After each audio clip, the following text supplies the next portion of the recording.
ಪ್ರಜ್ವಲ್ ರೇವಣ್ಣ ಸಂಬಂಧಪಟ್ಟಂತ big story ಇದು. ತಿಂಗಳ ಬಳಿಕ ಪ್ರಜ್ವಲ್ ರೇವಣ್ಣ ಮೊದಲ ಬಾರಿಗೆ ಪ್ರತ್ಯಕ್ಷ ಆಗಿದ್ದಾರೆ. ನನ್ನ ತಂದೆ ತಾಯಿ ಕುಮಾರಣ್ಣನ ಕ್ಷಮೆಯನ್ನ ಕೋರ್ತೀನಿ ಅಂತ ಹೇಳಿರುವಂತದ್ದು ಪ್ರಜ್ವಲ್ ರೇವಣ್ಣ. ಮೇ 31ರಂದು SIT ಮುಂದೆ ತನಿಖೆಗೆ ಹಾಜರಾಗ್ತೇನೆ, ಮೇ 31ಕ್ಕೆ ಹಾಜರಾಗ್ತೇನೆ ಅಂತ ಹೇಳಿ ವಿದೇಶದಿಂದಲೇ ವಿಡಿಯೋವನ್ನ ರಿಲೀಸ್ ಮಾಡಿದ್ದಾರೆ ಪ್ರಜ್ವಲ್ ರೇವಣ್ಣ. ಕೆಲವು ಶಕ್ತಿಗಳು ನನ್ನ ವಿರುದ್ಧ ಪಿತೂರಿಯನ್ನ ಮಾಡಿದ್ದಾವೆ. ಪ್ರಜ್ವಲ್ ನನ್ನ ರಾಜಕೀಯ ಬೆಳವಣಿಗೆ ಸಹಿಸಲಾಗದೆ ಷಡ್ಯಂತ್ರವನ್ನ ಮಾಡ್ತಾ ಇದ್ದಾರೆ, ಮುಗಿಸೋದಕ್ಕೆ ಯತ್ನ ಮಾಡ್ತಾ ಇದ್ದಾರೆ ಅಂತ ಹೇಳಿ ಪ್ರಜ್ವಲ್ ರೇವಣ್ಣ ಹೇಳಿರುವಂತದ್ದು.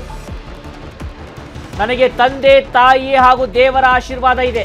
ವಿದೇಶಕ್ಕೆ ಹೋದ 3-4 ದಿನಗಳ ಬಳಿಕ ಈ ವಿಷಯ ಗೊತ್ತಾಯಿತು. ರಾಜ್ಯದ ಜನತೆ ಹಾಗೂ JDS ಕಾರ್ಯಕರ್ತರಲ್ಲಿ ಕ್ಷಮೆಯನ್ನ ಕೇಳ್ತೇನೆ ಅಂತೇಳಿ ಪ್ರಜ್ವಲ್ ರೇವಣ್ಣ ಹೇಳಿರುವಂತದ್ದು. ವಿದೇಶಕ್ಕೆ ಹೋಗುವುದು ಮೊದಲೇ ನಿಗದಿಯಾಗಿತ್ತು. ಶುಕ್ರವಾರ ವಿಚಾರಣೆಗೆ ಹಾಜರಾಗುವ ಬಗ್ಗೆ ವಿಡಿಯೋ ಮಾಹಿತಿಯನ್ನ ಪ್ರಜ್ವಲ್ ರೇವಣ್ಣ ಕೊಟ್ಟಿದ್ದಾರೆ. ವಿದೇಶಕ್ಕೆ ಹೋದ ಬಳಿಕ ಮೊಟ್ಟ ಮೊದಲ ಬಾರಿಗೆ ಪ್ರತ್ಯಕ್ಷ ಆಗಿರುವಂತದ್ದು ಪ್ರಜ್ವಲ್ ರೇವಣ್ಣ. ಲೈಂಗಿಕ ದೌರ್ಜನ್ಯ ಪ್ರಕರಣಕ್ಕೆ ಸಂಬಂಧಪಟ್ಟ ಹಾಗೆ ಗಂಭೀರ ಆಕ್ಟ್ಗಳಲ್ಲಿ ಅವರ ವಿರುದ್ಧ ಪ್ರಕರಣ ದಾಖಲಾಗಿದ್ದಾವೆ. ಆ ಪ್ರಕರಣದ ತನಿಖೆಗೆ ಸರ್ಕಾರ ಸ್ಪೆಷಲ್ ಇನ್ವೆಸ್ಟಿಗೇಷನ್ ಟೀಮ್ ಅನ್ನ ನಿಯೋಜನೆ ಮಾಡಿದೆ. ಈ SIT ಮುಂದೆ ಹಾಜರಾಗೋದಾಗಿ ಕೂಡ ಅವರು ತಿಳಿಸಿದ್ದಾರೆ. ನನ್ನ ರಾಜಕೀಯ ಬೆಳವಣಿಗೆಯನ್ನ ಸಹಿಸಲಾಗದೆ ಷಡ್ಯಂತ್ರವನ್ನ ಮಾಡಿದ್ದಾರೆ. ನನಗೆ ತಂದೆ ತಾಯಿ ದೇವರ ಆಶೀರ್ವಾದ ಇದೆ ಅಂತೇಳಿ ಪ್ರಜ್ವಲ್ ರೇವಣ್ಣ ಹೇಳಿರುವಂತದ್ದು.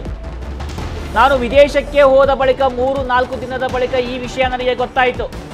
ರಾಜ್ಯದ ಜನತೆ ಹಾಗೂ JDS ಕಾರ್ಯಕರ್ತರಲ್ಲಿ ಕ್ಷಮೆಯನ್ನ ಕೇಳ್ತೇನೆ ಅಂತೇಳಿ ಪ್ರಜ್ವಲ್ ರೇವಣ್ಣ ಹೇಳಿರುವಂತದ್ದು. ನನಗೆ ತಂದೆ ತಾಯಿ ಆಶೀರ್ವಾದ ಇದೆ. ಈಗ ತಿಂಗಳ ಬಳಿಕ ಪ್ರಜ್ವಲ್ ರೇವಣ್ಣ ಪ್ರತ್ಯಕ್ಷರಾದ ಬಳಿಕ ಕೊಟ್ಟಂತ ವಿಡಿಯೋ ರೆಕಾರ್ಡಿಂಗ್ ಹೇಳಿಕೆ ಇದು. ತಂದೆ ತಾಯಿ ಹಾಗೂ ಕುಮಾರಣ್ಣನ ಕ್ಷಮೆಯನ್ನ ಕೂಡ ಕೇಳಿದ್ದಾರೆ ಪ್ರಜ್ವಲ್ ರೇವಣ್ಣ. ಮೇ 31ನೇ ತಾರೀಕಿನಂದು SIT ಮುಂದೆ ನಾನು ತನಿಖೆಗೆ ಹಾಜರಾಗ್ತೇನೆ. ಮೊದಲನೇದಾಗಿ ನನ್ನ ತಂದೆ ತಾಯಿಗೆ, ತಾತಂಗೆ ಹಾಗೂ ನನ್ನ ಕುಮಾರಣ್ಣಂಗೆ ಮತ್ತು ನಾಡಿನ ಜನತೆಗೆ ಹಾಗೂ ಎಲ್ಲ ನನ್ನ ಕಾರ್ಯಕರ್ತರಿಗೆ ಕ್ಷಮಾಪಣೆ ಕೇಳ್ತಾ, ನಾನು ಫಾರಿನಲ್ಲಿ ಎಲ್ಲಿದ್ದೀನಿ ಅಂತ ಸರಿಯಾಗಿ ಮಾಹಿತಿ ಕೊಡದೇ ಇರೋದಕ್ಕೆ ಇವತ್ತು ಮಾಹಿತಿ ಕೊಡೋದಕ್ಕೆ ಬಂದಿದ್ದೀನಿ. ಏನು 26ನೇ ತಾರೀಕು ಚುನಾವಣೆ ನಡೀತು. 26ನೇ ತಾರೀಕು ಚುನಾವಣೆ ನಡೆದಂತ ಸಂದರ್ಭದಲ್ಲಿ ಅವತ್ತು ನನ್ನ ಮೇಲೆ ಯಾವುದೇ ರೀತಿ ಒಂದು ಪ್ರಕರಣ ಆಗಲಿ, ಯಾವುದೇ ಒಂದು ಕೇಸ್ ಆಗಲಿ ಏನೂ ಇರಲಿಲ್ಲ. SITನೂ ಕೂಡ ರಚನೆ ಆಗಿರಲಿಲ್ಲ. ಈ 26ನೇ ತಾರೀಕು ನಾನು ಫಾರಿನ್ ಹೋಗೋದು ಕೂಡ ಇದು ಮುಂಚೆನೆ ಪ್ರೀ ಪ್ಲಾನ್ ಆಗಿತ್ತು.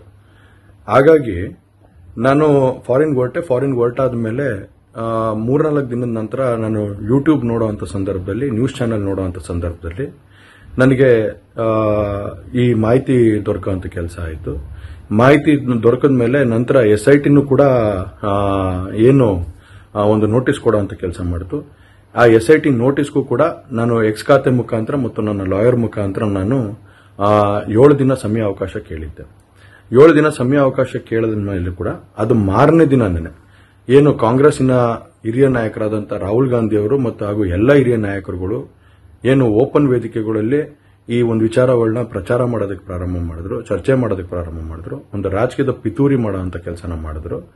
ಇದೆಲ್ಲ ನೋಡಿದಂತ ಸಂದರ್ಭದಲ್ಲಿ ನಾನು ಡಿಪ್ರೆಷನ್ಗೆ ಹೋಗುವಂತ ಕೆಲಸ ಆಯಿತು, ಐಸೋಲೇಷನ್ಗೆ ಹೋಗುವಂತ ಕೆಲಸ ಮಾಡಿಕೊಂಡೆ.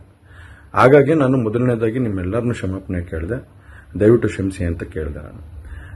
ಅದಾದ ನಂತರ ಹಾಸನಲ್ಲೂ ಕೂಡ ಕೆಲವು ಶಕ್ತಿಗಳು ಎಲ್ಲ ಒಟ್ಟಿಗೆ ಸೇರ್ಕೊಂಡು ಇವತ್ತು ನನ್ನ ಮೇಲೆ ರಾಜಕೀಯದ ಒಂದು ಪಿತೂರಿ ಮಾಡುವಂತ ಕೆಲಸ ಮಾಡುವಂಥದ್ದು ಇರ್ಬೋದು.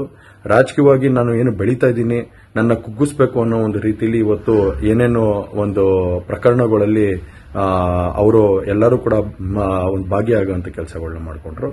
ಹಾಗಾಗಿ ಇವನ್ನೆಲ್ಲ ನೋಡಿದಂತ ಸಂದರ್ಭದಲ್ಲಿ ಇದ್ದಿದ್ದು ಇನ್ನ ಒಂದು ಆಘಾತ ಆಗುವಂತ ಕೆಲಸ ಆಗಿ ನಾನೇ ಒಂಚೂರು ದೂರ ಇದ್ದೆ. ಹಾಗಾಗಿ ಯಾರು ಕೂಡ ಇದ್ರ ಬಗ್ಗೆ ತಪ್ಪು ತಿಳಿಯೋದು ಬೇಡ. ನಾನೇ ಖುದ್ದಾಗಿ ಶುಕ್ರವಾರ ಏನು 31ನೇ ತಾರೀಕು 10 ಗಂಟೆಗೆ SIT ಮುಖಾಂತರ SIT ಮುಂದೆ ಬಂದು ನಾನು ಸಂಪೂರ್ಣ ಈ ಇನ್ವೆಸ್ಟಿಗೇಷನ್ಗೆ ಸಹಕಾರ ಕೊಡೋ ಮುಖಾಂತರ ನಾನು ಇದಕ್ಕೆ ಸರಿಯಾದ ರೀತಿಯಲ್ಲಿ ಉತ್ತರ ಕೊಡುವಂತ ಕೆಲಸನ ಮಾಡ್ತೀನಿ. ಹಾಗೆ ನ್ಯಾಯಾಲಯದ ಮೇಲೆ ನನಗೆ ನಂಬಿಕೆ ಇದೆ.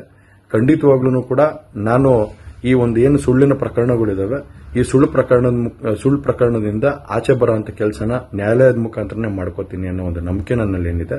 ಹಾಗೂ ದೇವರ ಆಶೀರ್ವಾದ ಮತ್ತು ಜನರ ಆಶೀರ್ವಾದ, ನನ್ನ ಕುಟುಂಬದ ಆಶೀರ್ವಾದ ನನ್ನ ಮೇಲೆ ಇರಲಿ.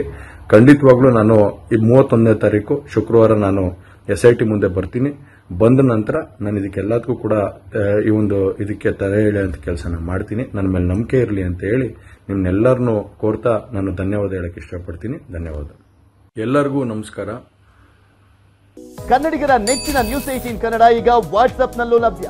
ಕರ್ನಾಟಕ, ದೇಶ ವಿದೇಶಗಳ 360 ಡಿಗ್ರಿ ಸುದ್ದಿಯ ವಿವರಗಳನ್ನ ನಿಮ್ಮ ಕೈ ಬೆರಳುಗಳಲ್ಲೇ ಪಡಿಲಿಕ್ಕೆ ಈ QR ಕೋಡ್ ಅನ್ನ ಸ್ಕ್ಯಾನ್ ಮಾಡಿ, ನಮ್ಮ ಚಾನಲ್ ಫಾಲೋ ಮಾಡಿ, ನೋಟಿಫಿಕೇಶನ್ ಆನ್ ಮಾಡಿ.